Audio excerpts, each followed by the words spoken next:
sa pambungad na awit.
ng Ama, ng Anak at ng Espiritu Santo. Amen.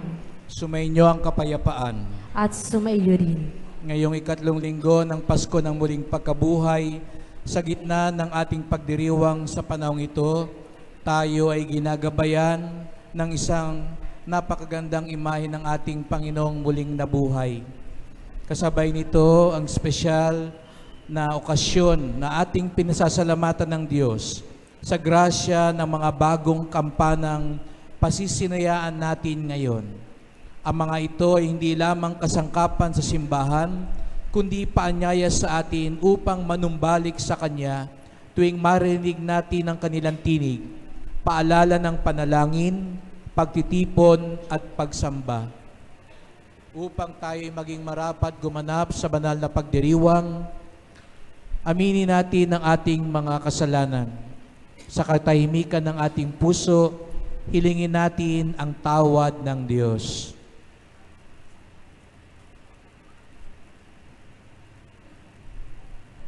Inaamin ko Sa makapangyarihang Diyos at sa inyong mga kapatid, nalubha ako nagkasala sa isip, sa salita at sa gawa, at sa aking pagkukulang. Kaya't sinasamo ko sa mahal na Birhen Maria, sa lahat ng mga anghel at mga banal, at sa inyong mga kapatid, na ako'y panalangin sa Panginoong ating Diyos. Kawan tayo ng makapangyarihan Diyos, patawarin tayo sa ating mga kasalanan, at patnubayan tayo sa buhay na walang hanggan. Amen.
Papuri sa Diyos sa kaitaasan.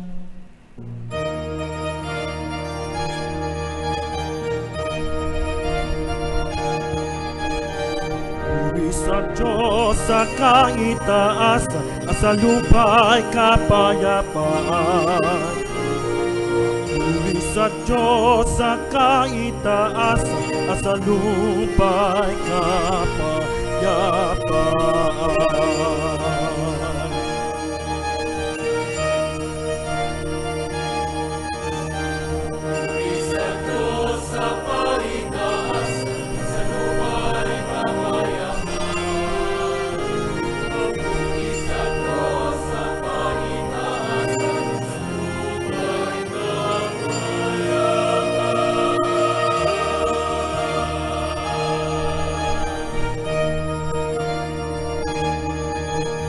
Lupa'y kapayapaan sa mga taong may mabuting kalooban. Pinupuri ka namin, dinarangal ka namin.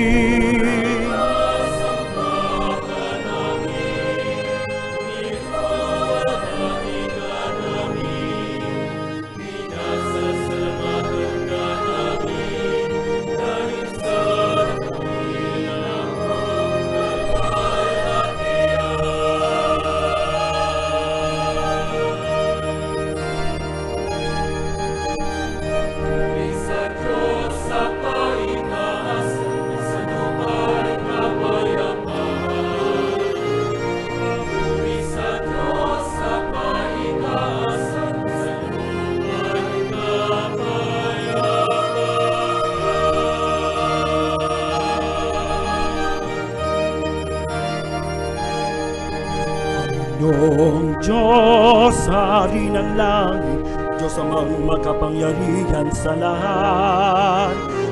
Panginoong Heso Kristo, bugtong nanan.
Aalis ng mga kasalanan ng sanlibutan.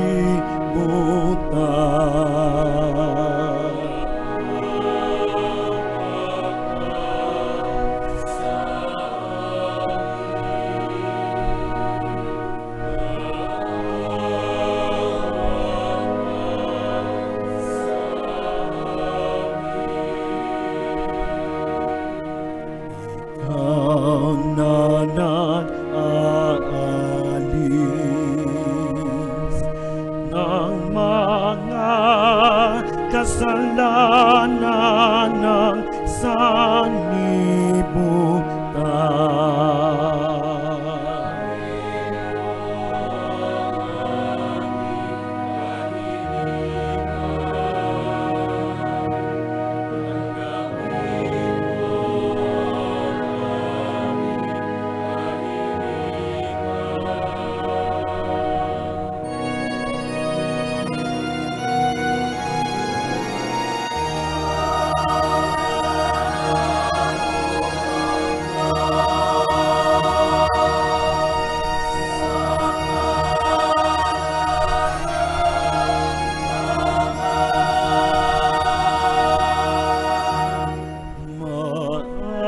Maawa ka sa amin.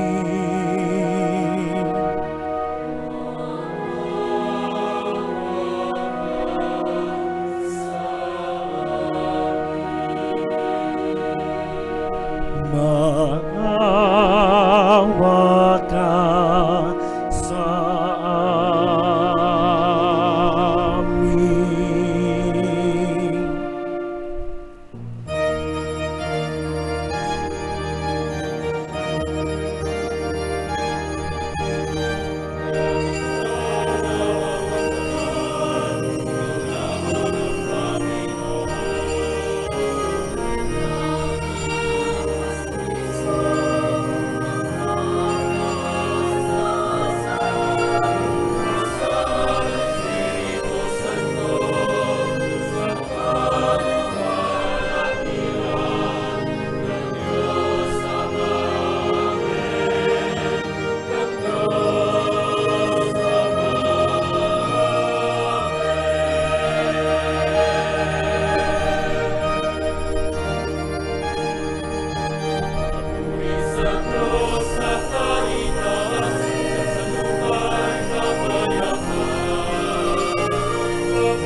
Manalangin tayo.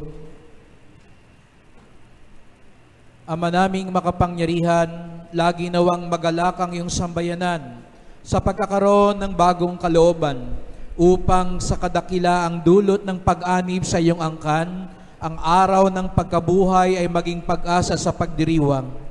Sa pamamagitan ni Jesucristo, kasama ng Espiritu Santo, magpasawalang hanggan. Amen. Magsiupo ang lahat at makinig sa pagpapahayag ng salita ng Diyos.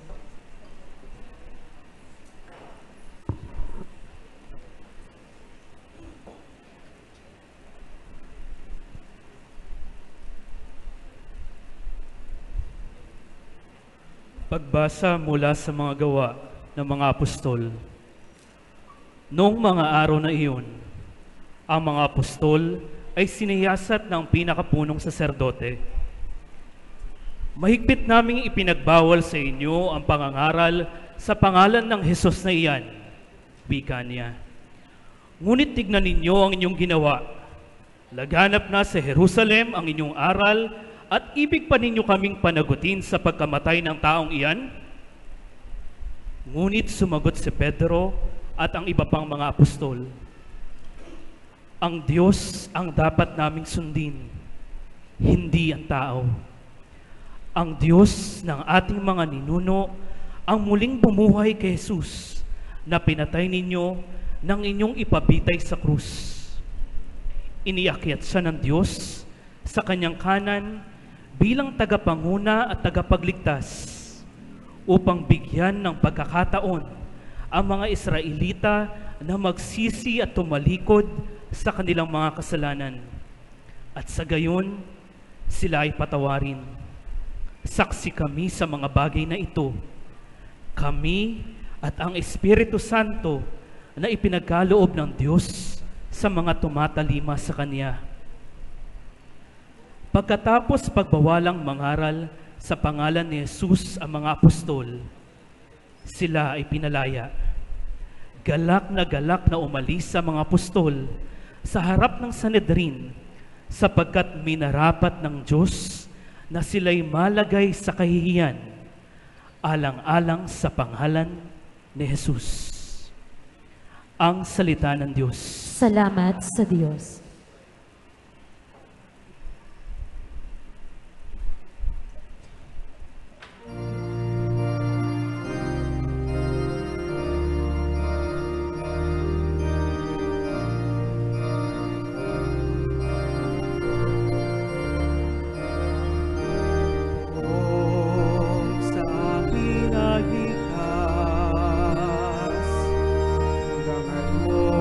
Ay aking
kanya'y walang wakas. Ang abang may hapis at ikak sa lupa, sa buong madanag, sa lupang liwayway ay wala ng lungkot, kapalinit ay ganap.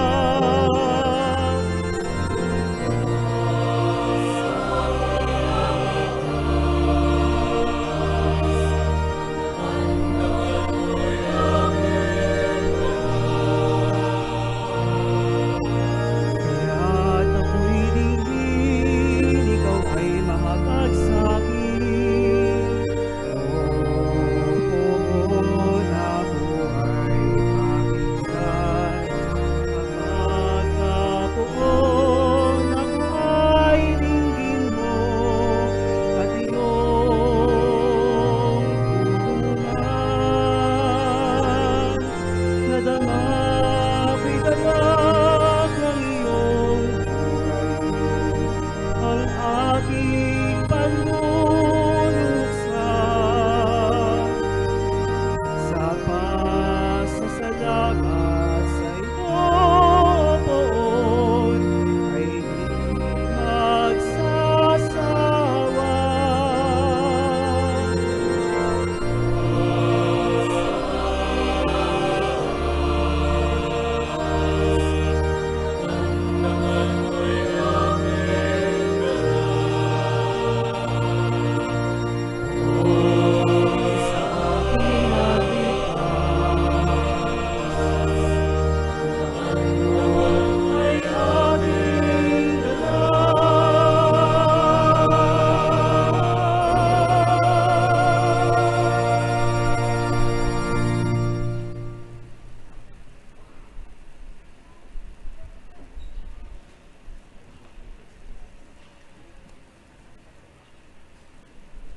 Pagbasa mula sa aklat ng pahayag.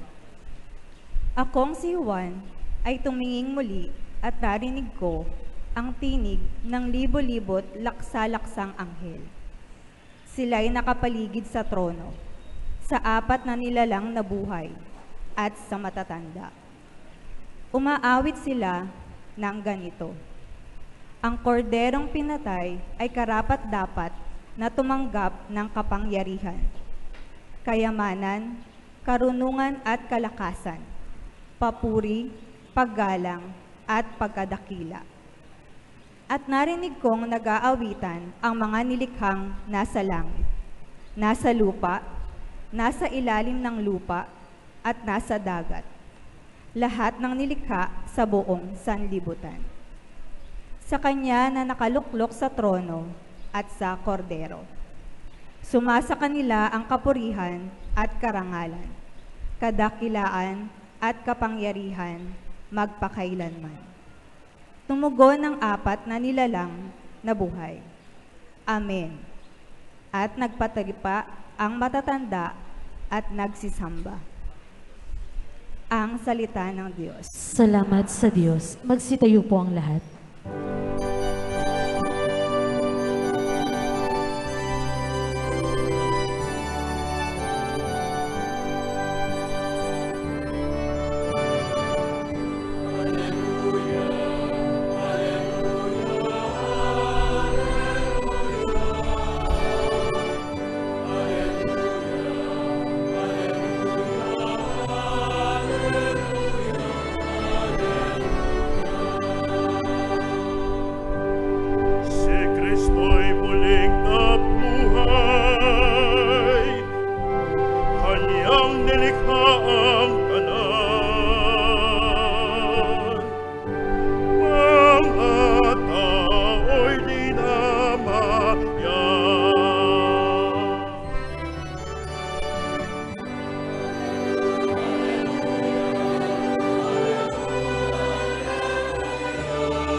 Sumainyo ang Panginoon.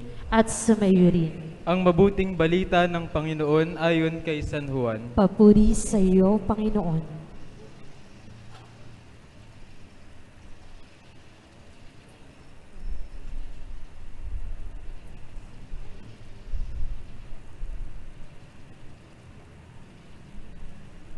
Noong panahong iyon, muling napakita si Jesus sa mga alagad sa tabi ng lawa ng Tiberias. Ganito ang pangyayari. Magkakasama sina Simon Pedro, Tomas na tinaguri ang kambal, Natanael na taga Cana Galilea, ang mga anak ni Zebedeo at 2 pang alagad. Sinabi sa kanila ni Simon Pedro, "Mangingisda ako." "Sasama kami," wika nila. Umalis sila at lumulan sa bangka, subalit walang nahuli ng gabing iyon. Nang magbubukang liwayway na, tumayo si Jesus sa pangpang, subalit hindi siya nakilala ng mga alagad. Sinabi niya, "Mga anak, mayroon ba kayong huli?" "Wala po," tugon nila. "Ihulog ninyo ang lambat sa gawing kanan ng bangka at makahuhuli kayo," sabi ni Jesus. Inihulog nga nila ang lambat at hindi nila ito mahila sa dami ng huli. Sinabi kay Pedro ng alagad na minamahal ni Jesus, "Ang Panginoon iyon." Nang marinig ito ni Simon Pedro, siya'y nagsuot ng damit sapagkat hubad siya at tumalon sa tubig. Ang kasama niyang mga alagad ay sumapit sa pampang, sakay ng munting bangka, hila-hila ang lambat na puno ng isda.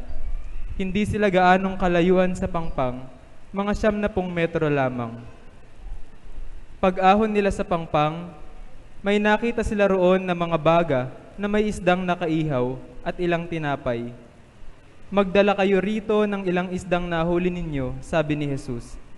Kaya't sumampa sa bangka si Simon Pedro at hinila sa pampang ang lambat na puno ng malalaking isda, 153 lahat. Hindi napunit ang lambat kahit ganoong karami ang isda. "Halikayo at mag-almusal tayo," sabi ni Jesus. Isa man sa mga alagad ay walang nangahas magtanong sa kanya kung sino siya, sapagkat alam nila na siya ang Panginoon. Lumapit si Jesus, kinuha ang tinapay at ibinigay sa kanila, gayon din ang isda.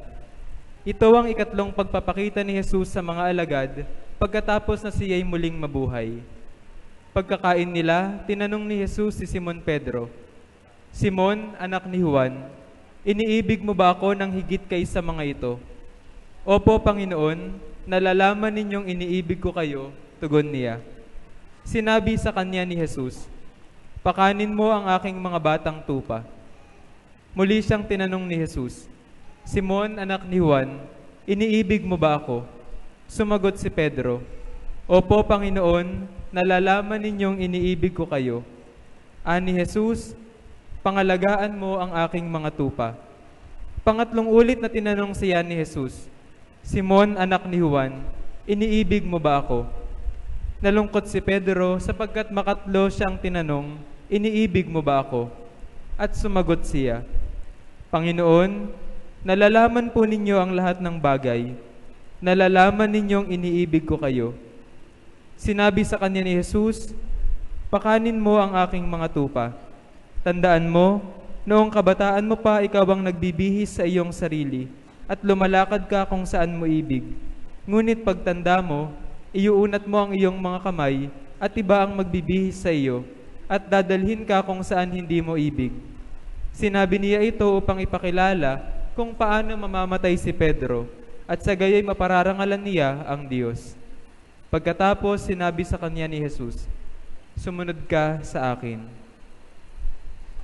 Ang mabuting balita ng Panginoon. Pinupuri ka namin, Panginoong Jesucristo. Manatili pong nakatayo. Ang lahat.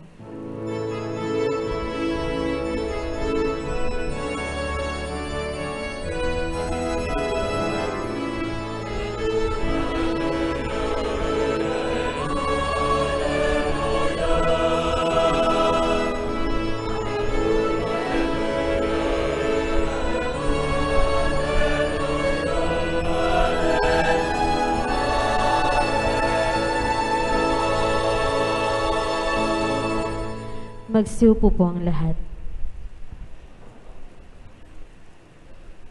Magandang gabi po sa inyong lahat. Magandang gabi rin po. At maraming salamat po kay Father Light sa paanyaya upang makasama po kayo.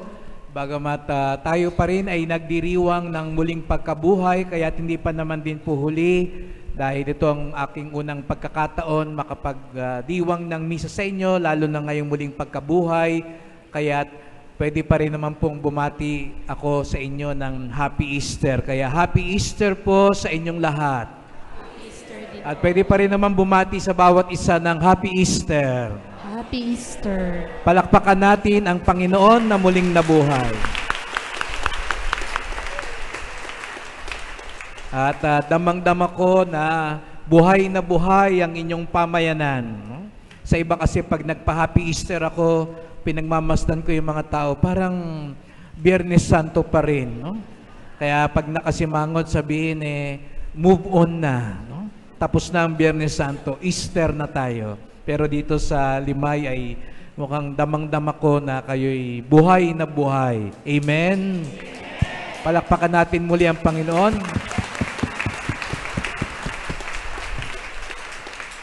Pasensya na kayo, no? Alam nyo naman po, bago ako po napunta dito sa Bataan, galing akong Quiapo, kaya sanay kami ng palakpakan lagi, no? Lalo na para siguraduhin gising pa ang mga tao. Kaya mamaya pag nagpapalakpak ako, alam niyo na ibig sabihin nun, may mga natutulog na. Kaya magpapapalakpak ako. Pero tayong lahat ay patuloy na nagagalak sa muling pagkabuhay ng Panginoon. Pero alam niyo mga kapatid, lalo na sa unang simbahan, hindi naging ganun kadali para maniwala sila sa muling pagkabuhay. Madali tayo, Biyernes Santo, Sabado de Gloria, Linggo ng muling pagkabuhay, kumakanta na tayo ng Alleluia, nagpapalakpakan na tayo, nagsasaya na tayo, pero sa unang simbahan, hindi po ganun kadali. Hindi ganun kabilis na nagdiwang sila. Hindi ganun kabilis na naniwala sila na si Jesus ay muling nabuhay. Kaya't kung mapapansin po ninyo, bagamat nagpakita na ang Panginoon, nabalitaan na ng mga alagad, hindi pa rin sila agad naniwala. Kaya nga't itong panahon ding ito, hindi lang natin binabalik tanawan ang muling pagkabuhay ng Panginoon, kung hindi ang muling pagkabuhay ng simbahan. Hindi lang si Jesus ang bumangon, pati ang simbahan. Bumangon siya mula sa kapighatian ng krus. At hindi ganun kadali, gaya nga ng sabi ko. Kaya nga ngayong araw na ito, ang ating pagnilayan na yung salitang iyon, pagbangon. Dahil sa muling pagkabuhay ng Panginoon, muling bumangon ang simbahan. Bumangon. Siguro iba sa atin, may dumarating ang pagkakataong hirap kang bumangon. Baka yung iba nga siguro sa inyo, kanina, bago magsimba, parang ayaw pang bumangon. Ayaw pang pumunta dito siguro sa simbahan. Sabi niyo siguro, ang init doon, dito na lang ako sa kwarto. Magpapahinga na lang ako. Tinatamad ka na siguro, nawawalan ka ng gana. Ganun ang naranasan ng unang simbahan. Hirap silang bumangon. Siguro iba sa inyo ngayon, hindi lang yung literal na pagbangon sa kama, kung hindi, meron ding pinagdaraanan sa buhay na hirap kang bumangon. Siguro, may nagsisimba ngayon dito, medyo may pinagdaraanan ka, okay, hiwalay nyo lang, o wala kang trabaho,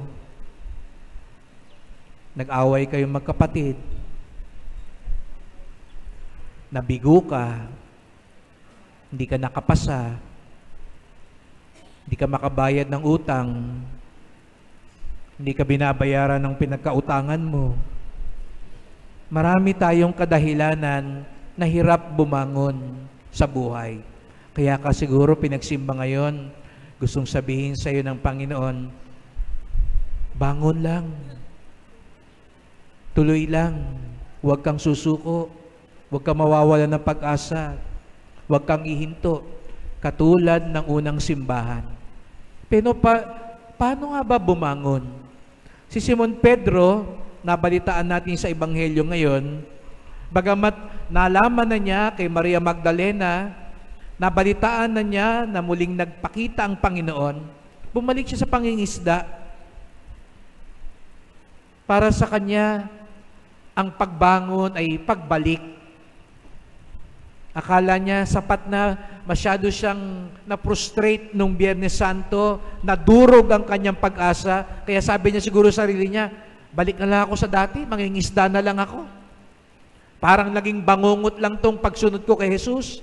Akala ko, pag sumunod ako kay Jesus, aasenso na ang buhay ko. Akala ko, pag dumikit ako kay Jesus, wala nang problema. Nakita nila, pinako siya sa krus. Akala ko, pagkasama ko si Jesus, kami na mag-ahari. Pero nakita nila, yung guro nila, pinahirapan at namatay. Kaya sabi niya, balik na lang ako sa dating gawi. At sabi ng mga ibang alagad, sama kami. Iwan na natin tong masamang alaala na ito. Kalimutan na lang natin. Balik na lang tayo sa dati. Di ba minsan, ganun din ang tukso sa atin. Bumalik na lang. Wala nang pag-asa. Balik na lang. Pero hindi pagbabalik lang. Bagamat mahalaga na bumalik sila kung saan sila unang natagpuan ni Jesus. Ang pagbangon na gusto ng Panginoon ay hindi lang pagbalik, kung hindi pagbawi. Yun daw mga kapatid, ang tunay na pagbangon sa buhay, hindi lang pagbalik, kung hindi pagbawi. At yun ang paanyaya ng Panginoon sa ating lahat ngayon, bumawi. Kaya nga nakita nyo sa Ebanghelyo, nung nagpakita si Jesus matapos ng maraming huli, nandun daw siya sa harapan ng siga, ng isang nag-aapoy na siga at nagbabaga. Bakit? Para kay Pedro, makahulugan yung tagpong iyon. Dahil nung huling nagkita sila ni Jesus, sa harapan ng siga, yun yung panahon na pinagkanulo niya at itinakwil niya si Jesus. Natandaan niyo nung mahal na araw, ang yabang-yabang ni Pedro, sabi niya, Lord, kahit ano mangyari, walang iwanan. Hindi kita pababayaan, mamatay man ako, hindi kita iiwan.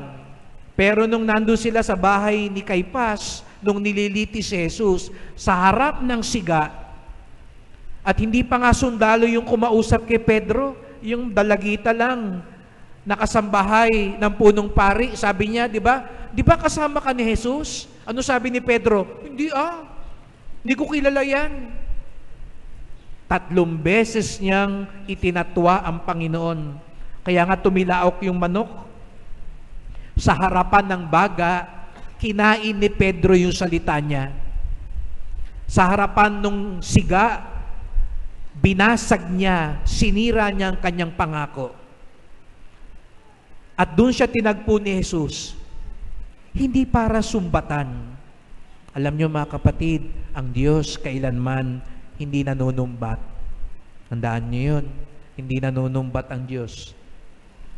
Hindi pinakita ni Jesus yung baga para sabihin kay Pedro, natatandaan mo ba yan?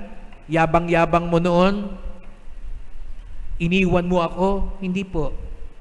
Kaya niya pinakita yung bagang iyon, yung sigang iyon, para makabawi si Pedro. Kaya nga, kung 3 beses itinatwa ni Pedro si Jesus, 3 beses nagtanong si Jesus, Pedro, iniibig mo ba ako? Para bagang sinasabi niya kay Pedro, ito na ang pagkakataon mong makabawi.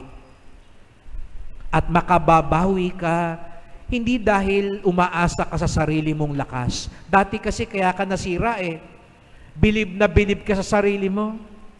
Kaya mo kinain yung salita mo Kaya ka nadapa.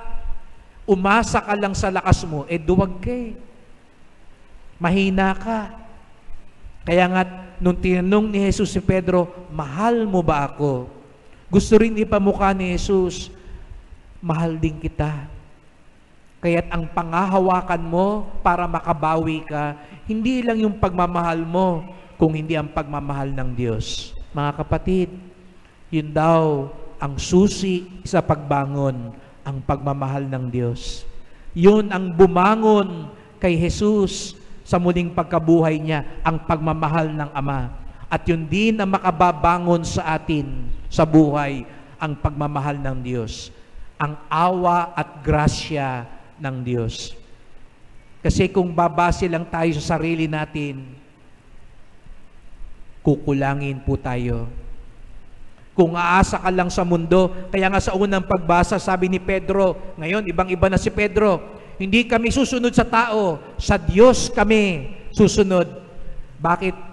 Dahil napagtanto ni Pedro, ang tunay na maasahan ay ang Diyos, hindi ang tao. Hindi ang kapangyarihan dito sa mundo, hindi ang kayamanan sa mundo, kung hindi ang Diyos.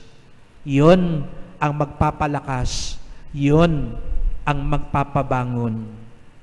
Kaya nga mga kapatid, ngayong gabing ito, babasbasan natin ang inyong mga kampana. Hindi ba ang kampana din, sagisag yan. Kaya pag narinig natin yan, para bagang pinapabangon na tayo. Kaya ngayon pong ako'y nakauwi sa Balanga, nung dati po ako'y bata pa, ako'y umuuwi din at nagbabakasyon sa Balanga. At mula din sa aming bahay, naririnig ko yung kampana. At yun igigisingin ako ng mga lolo't lola ko dahil magsisimba kami nung 5:00 misa. Para ako nagsisimbang gabi noon araw-araw. No? Pero ngayon, pagbalik ko, naririnig ko pa rin yung kampana ng katedral. At yun din ang gumigising sa akin ngayon. Nawa ang kampanang ito, hindi lang tayo tulungan magising, bumangon sa ating kama, kundi sana ito'y rin maging parang tinig ng Diyos na sinasabi sa atin, bumangon ka, magpatuloy ka, huwag ka lang magbalik, bumawi ka. Gaya nga ng sabi ko po sa inyo, ako po'y galing sa Quiapo at nasaksiyan ko puro ng napakaraming mga deboto. Bakit ito napakalapit ng mga tao sa pong Nazareno? Alam niyo po kung bakit? Dahil bukod sa imahe niyang mukhang nagdurusa, alam niyo po ang Nazareno ng Quiapo ay bumabangon. Napansin niyo po ba siya kahit parang nakaluhod siya, ang talagang galaw ng Nazareno, bagamat mabigat ang krus, umaahon at bumabangon siya. Kaya nga siguro yung maraming taong kumakapit sa kanya dahil maraming tao rin ang pilit gustong makabangon din. Hindi tayo madadala ng bigat ng krus. Hindi tayo matatalo ng paghihirap at pagsubok ng mundo. Katulad ni Kristong muling nabuhay, katulad ng pagtawag ng kampanang ito, tayo bumangon kasama si Jesus upang sa gayoy tunay nating masaksihan ang awa at grasya ng Diyos. Kaya sa pagpapatuloy ng misang ito, pagdasal po natin ang bawat isa. Magpasalamat tayo sa Diyos. Binibigyan niya tayo ng mga paalala katulad ng kampanang ito upang makabangon, upang makabawi. At ito'y magagawa natin hindi sa lakas natin, kundi dahil sa awa at grasya ng Diyos. Amen. Manatili pong nakaupo ang lahat. Sa bahaging ito ay gaganapin natin ang pagbabasbas at pagpapahid ng langis ng Krisma sa bagong talagang kampana. Atin muna raw pong ipahayag ang pananampalataya. Sumasampalataya ako Sa Diyos sa mga makapangyarihan sa lahat na may gawa ng langit at lupa. Sumasampalataya ako kay Jesucristo, isang anak ng Diyos, Panginoon nating lahat. Nagkatawang tao siya lalang na Espiritu Santo, ipinanganak ni Santa Mariang Birhen, pinagpakasakit ni Poncio Pilato, ipinakos sa krus, namatay, inilibing, nanaog sa kinaroroonan ng mga yumao, nang may 3 araw na buhay na maguli, umakyat sa langit, Naluluklok sa kanan ng Diyos ang mga makapangyarihan sa lahat. Doon magmumula ang paririto at hukom sa nangabubuhay at nangamatay na tao. Sumasampalataya naman ako sa Diyos Espiritu Santo, sa banal na simbahang katolika, sa kasamahan ng mga banal, sa kapatawaran ng mga kasalanan, sa pagkabuhay na muli ng namatay na tao, at sa buhay na walang hanggan. Amen.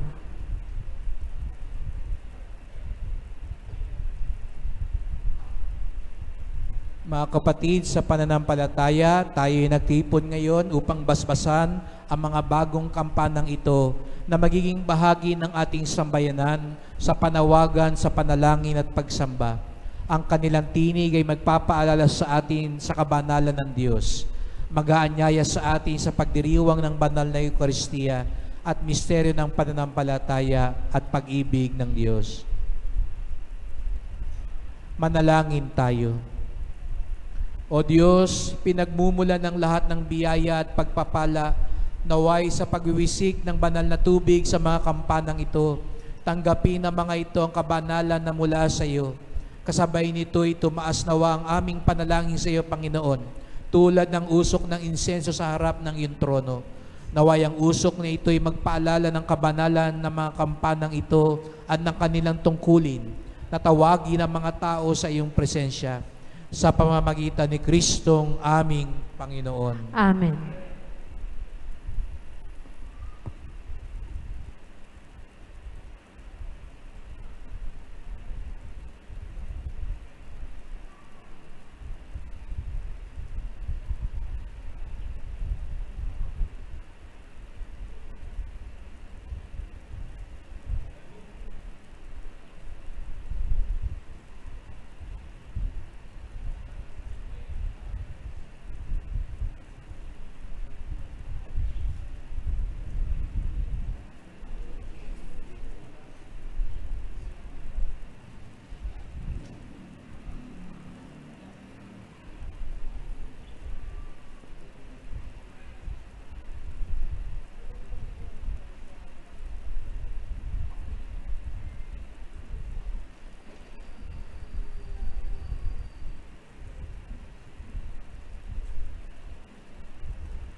Sa ngalan ng Ama at ng Anak at ng Espiritu Santo, naway ang kampanang ito'y maging tinig ng Espiritu na tumatawag sa mga tapat sa pananampalataya.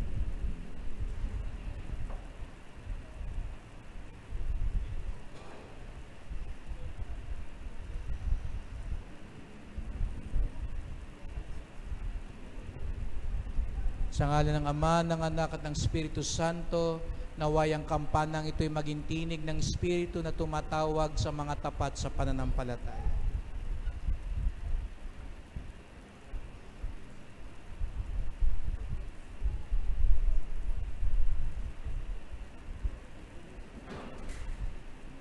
Sa ngalan ng Ama at ng Anak at ng Espiritu Santo, naway ang kampanang ito'y maging tinig ng Espiritu na tumatawag sa mga tapat sa pananampalataya.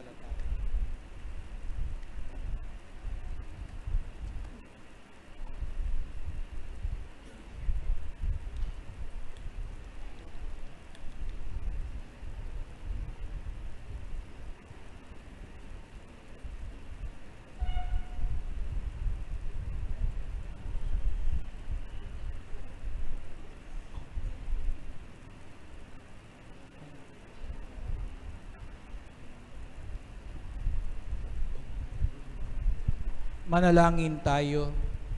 O Panginoon Diyos, iyong inatasan si Moises na gumawa ng mga trumpeta upang tipunin ang sambayanan sa panalangin at digmaan. Ngayon, basbasan mo rin ang mga kampanang ito sa kanilang tinig. Naway matawag ang mga tapat sa pagdiriwang ng mga misteryo ni Kristo, mapalalahanan ng mga nawawala at mabigyang karangalan ng mga nangangailangan. Gamitin mo ang mga kampanang ito bilang daluyan ng biyaya upang sa bawat pag-alingaw-ngaw nila ang iyong pangalan ay luwalhatian.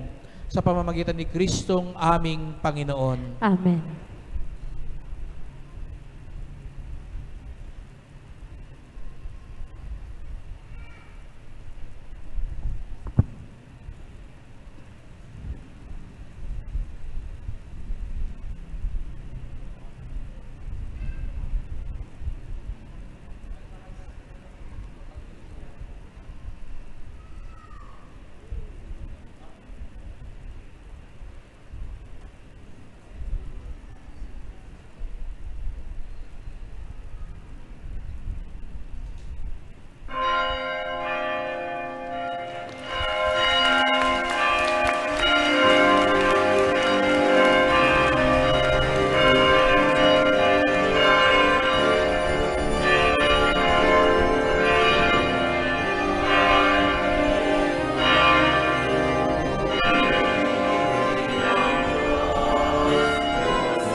Magsiupo po ang lahat.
Magsitayo po ang lahat.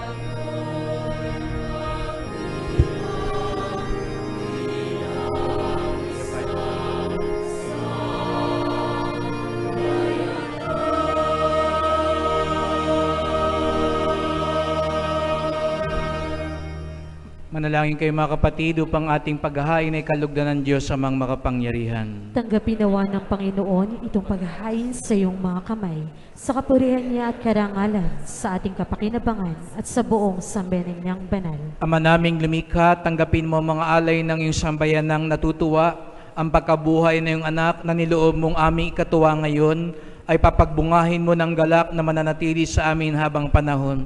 Sa pamamagitan niya kasama ng Espiritu Santo, magpasawalang hanggan. Amen. Sumainyo ang Panginoon. At sumaiyo rin. Itaas sa Diyos ang inyong puso at diwa. Itinaas na namin sa Panginoon. Pasalamatan natin ang Panginoong ating Diyos. Marapat na siya ay pasalamatan. Ama naming makapangyarihan, tunay ngang marapat na ikaw ay aming pasalamatan. Ngayon pinagdiriwang ang paghahain ng Mesiyas, ang maamong tupa na tumubos sa aming lahat. Nag-aaing walang humpay ang anak mong minamahal upang magkasalo-salo ang tanan sa piging ng iyong buhay. Hindi na mamamatay ang inihain sa krus. Ang sa krus ipinakoy buhay lagi bilang handog.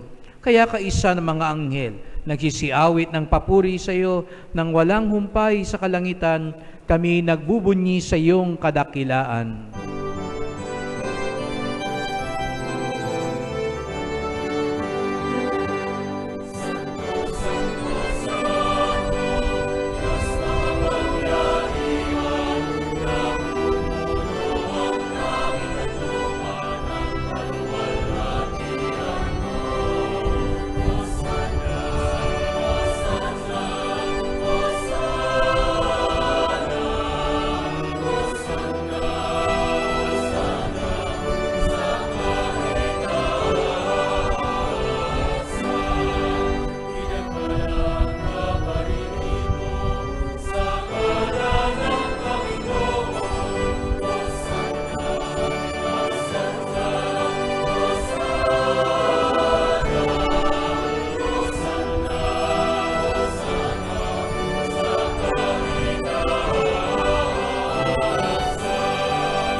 Magsiluhod po ang lahat.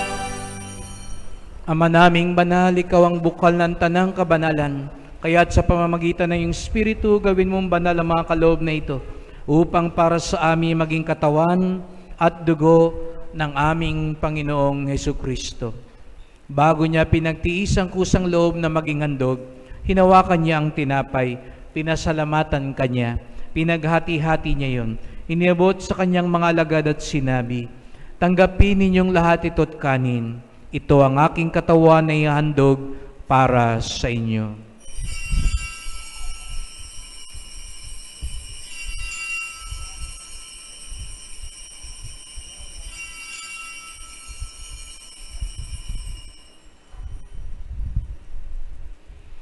Gayun din naman nang matapos ang hapunan, hinawakan niya ang kalis, muli kanyang pinasalamatan. Iniabot niya ang kalis sa kanyang mga alagad at sinabi, "Tanggapin ninyong lahat ito't inumin. Ito ang kalis ng aking dugo, ng bago't walang hanggang tipan. Ang aking dugo na ibubuhos para sa inyo at para sa lahat sa kapagpapatawad ng mga kasalanan. Gawin niyo ito sa pag-alala sa akin."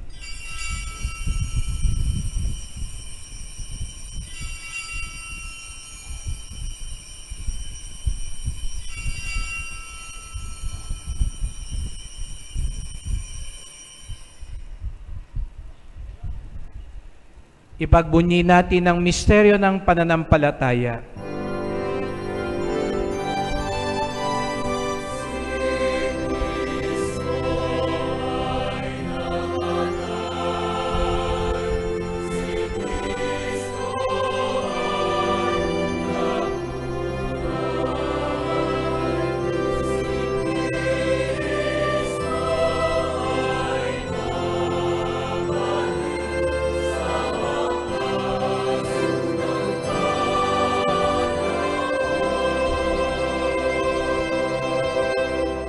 Ama, ginagawa namin ngayon ang pag-alala sa pagkamatay at muling pagkabuhay ng iyong anak. Kaya tinalay namin sa iyo ang tinapay nagbibigay buhay at ang kalis na nagkakaloob ng kaligtasan. Kami nagpapasalamat dahil kami yung minarapan na tumayo sa harap mo para maglingkod sa iyo. Isinasamo namin kaming magsalo-salo sa katawan at dugo ni Kristo'y mabuklod sa pagkakaisa sa pamamagitan ng Espiritu Santo. Ama, lingapin mo ang iyong simbahang laganap sa buong daigdig. Puspusin mo kami sa pag-ibig. Kaisa ni Rufino ang aming obispo at ng tanang kaparian. Alalahanin mo si Francisco na tinawag mo mula sa daigdig na ito. Noong siya'y binyagan, siya'y nakaisa ni Kristo sa pagkamatay. Ngayong siya'y pumanaw, naway makaisa siya ni Kristo sa pagkabuhay. Alalahanin mo rin ang mga kapatid naming nahimlay, nang may pag-asang sila'y muling mabubuhay. Gayon din ang lahat ng mga pumanaw. Kaawaan mo sila at patuloyin sa iyong kaliwanagan.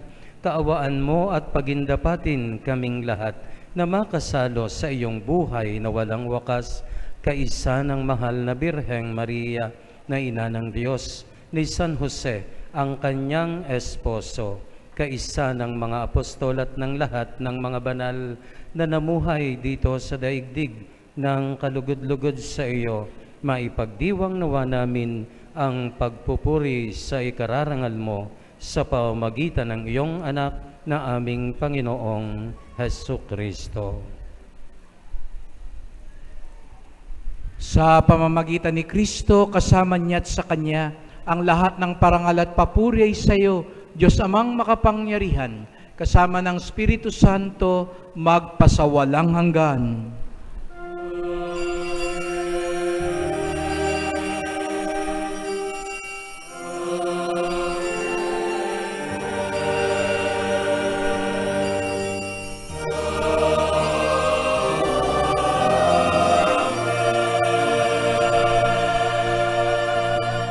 Magsitayo pong lahat.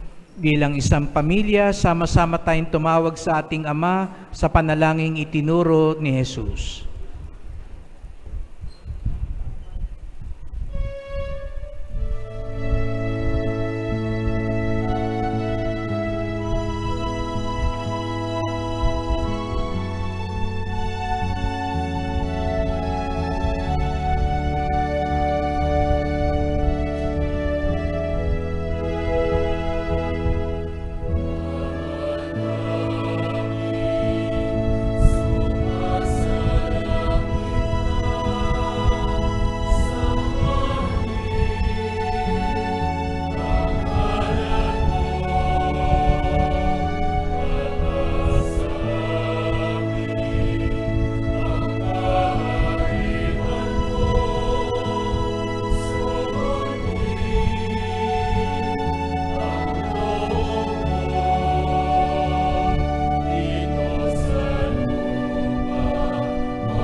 Inihiling namin kami adya sa lahat na masama, pagkalooban ng kapayapaan na araw-araw, iligtas sa kasalanan, ilayo sa lahat ng kapahamakan, samantalang aming pinananabikan ng dakilang araw ng pagpapahayag ng tagapagligtas naming si Jesucristo.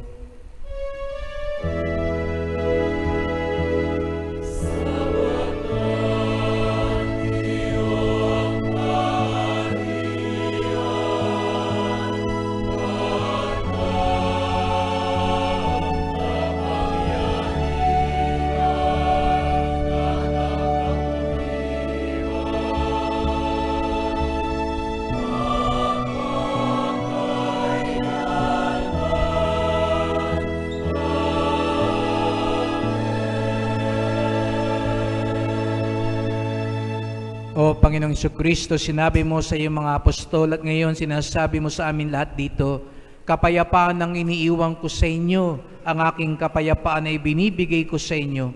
Tunghayan niyo pong aming pananampalataya, huwag pong aming mga kasalanan, at pagkalooban kami ng kapayapaan at pagkakaisa ayon sa iyong kalooban, kasama ng Espiritu Santo, magpasawalang hanggan. Amen. Ang kapayapaan ng Panginoon ay laging sumainyo. At sumaiyo rin. Magbigayan kayo ng kapayapaan sa isa't isa.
Magsiluhod po ang lahat.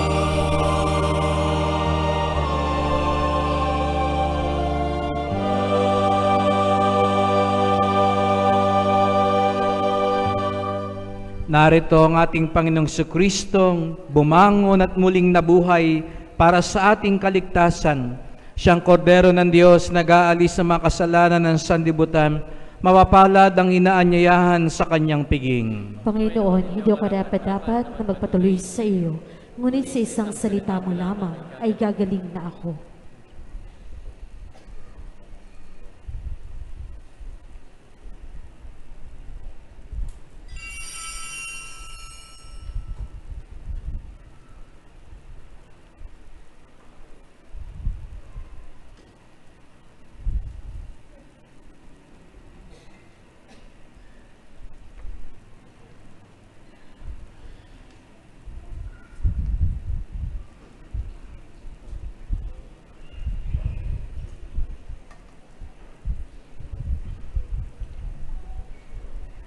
maaari na pong humanay ang mga nakahandang tumanggap ng banal na komunyon.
Magsitayo po ang lahat.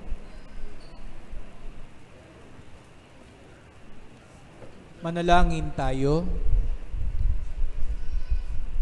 Ama naming mapagmahal, tungayan mo at lingapin ang iyong sambayanan na minarapat mong makinabang sa piging pang magpakailanman. Ipagkaloob mong kami maluwalating makarating sa pagkabuhay na magtatampok sa amin sa iyong piling. Sa pamamagitan ni Jesucristo, kasama ng Espiritu Santo, magpasawalang hanggan. Amen.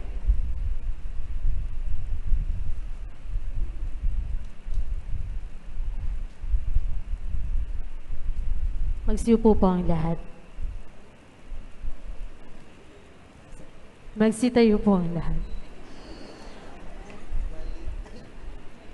Sinubok lang kung gising pa kayo. So muli ay congratulations po sa parokya ni San Francisco, kay Father Light, sa inyo pong lahat dito sa Limay, sa ating kampanang binasbasan. At gaya ng sabi ko po, nawa tuwing maririnig nyo po ang tunog ng kampana, ito'y magpaalala sa inyo, bumangon. Hindi lang para magsimba, kundi bumangon at patuloy na magtiwala sa Diyos. Sumainyo ang Panginoon. At sumayo rin. Iyuko ninyo ang inyong mga ulo para sa pagbabasbas. Ang Diyos na tumubos at kumupkup sa inyo, pakundangan sa pagkabuhay ni Jesucristo, ay siya nawang magpala sa inyo ng kaligayahang magpasawalang hanggan. Amen. Kayong pinagkalooban ng manunubos na walang maliw na kalayaan, ay pagkamtinawan niya ng kanyang pamanang buhay na walang hanggan. Amen. Dahil kayo'y kaisa niyang bumangon mula sa kamatayan, pakundangan sa pananampalataya at binyag, kayo naway makatambal ng mga nasa kalangitan, pakundangan sa inyong mabuting pamumuhay ngayon at magpasawalang hanggan. Amen. At pagpalain kayong lahat ng makapangyarihang Diyos, Ama at Anak at Espiritu Santo. Amen. Tapos na ang ating pagdiriwang, humayo kayong taglay ang kapayapaan ni Kristo. Salamat sa Diyos.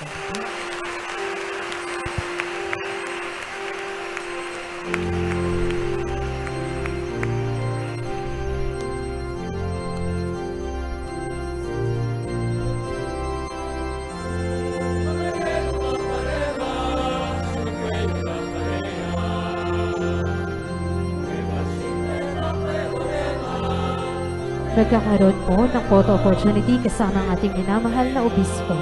Para po sa mas maayos na daloy ng ating pagdiriwang, mangyaring pakisunod po ang hanay ng mga magpapalitrato.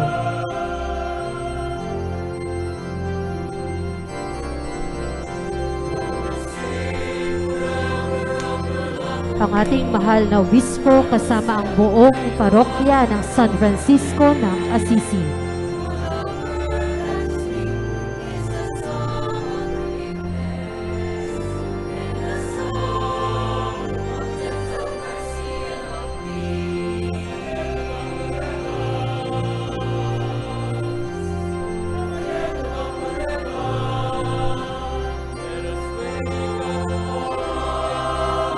Ang pagkakasunod-sunod ng paglilitrato.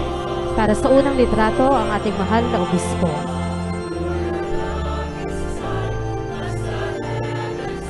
Kayo din ang obispo kasama ang ating mahal na kura paroko.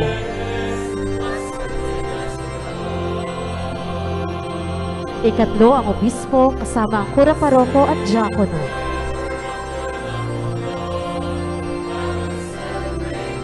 Ang ating obispo kasama ang mga opisyal ng pamahalaang bayan.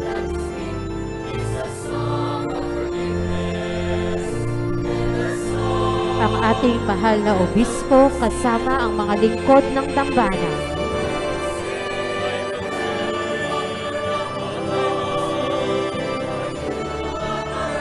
Susunod naman po, ang ating mahal na obispo kasama ang mga lectors at extraordinary ministers of Holy Communion.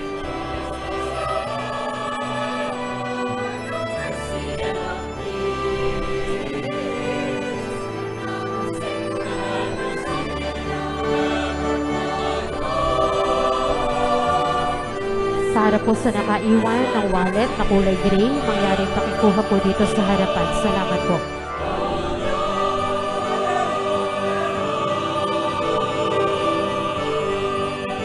Susunod po ang mga lectors at extraordinary ministers of Holy Communion.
Sunod naman po ang Konseho Pastoral o Parish Pastoral Council.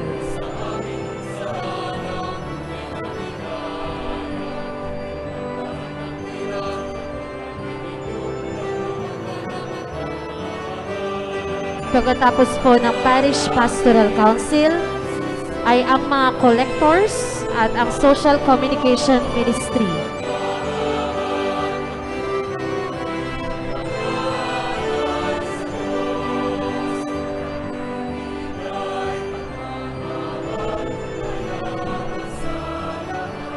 Nangyaring sumunod po tayo sa ating mga SOCCOM upang maging maayos po ang pagkuha ng litrato. Muli, buong galang po namin ipinapakiusap na iwasan na po natin kumuha ng selfie o ng bukod pa na litrato sa ating obispo.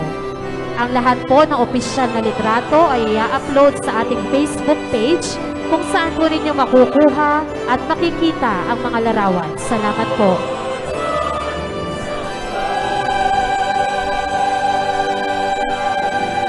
Ang susunod naman po ay ang ating obispo.